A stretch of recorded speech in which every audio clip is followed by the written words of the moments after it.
आपने कई बार देखा होगा, कई लोग बड़े-बड़े काम इतनी आसानी से कर जाते हैं और कहते हैं कि मज़ा नहीं आया। बड़े-बड़े काम यानी अगर मैं एक सरल भाषा में कहूँ, एक बड़ी अचीवमेंट या शारीरिक तौर से, मानसिक तौर से अथक हो जाते हैं। ये ज्योतिष में इस कॉम्बिनेशन को शनि और मंगल के कॉम्बिनेशन से भी देखा जाता है।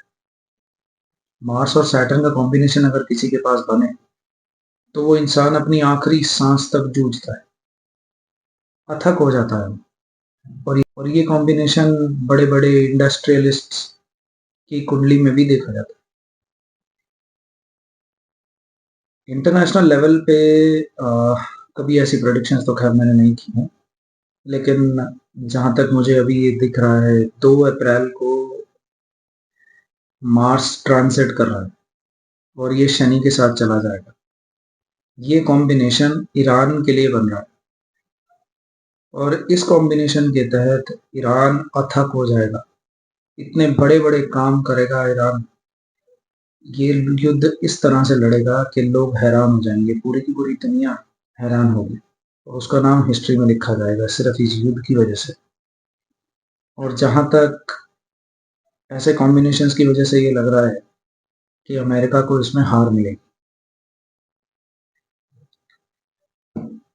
आप अगर इस युद्ध को एक तरह से अगर आप महाभारत जैसे युद्ध से या रामायण जैसे युद्ध से आप कंपेयर करेंगे, तो एक तरफ एक ऐसा देश है जिसके पास बहुत सारे हथियार हैं, बहुत पावर है, बहुत पैसा है। और एक तरफ ऐसे एक ऐसा देश है जो अपने सर्वाइवल के लिए लड़ रहा है, अपने डिफेंस के लिए लड़ रहा है, अपने लोगों के लिए लड़ रहा है। सिर्फ इसलिए लड़ रहा है क्योंकि उनके साथ गलत किया है। अगर आप उन दोनों युद्ध को देखेंगे और इन दोनों युद्धों को देखेंगे, इस युद्ध को देखेंगे तो आपको एक समानता जैसे दिखेगी।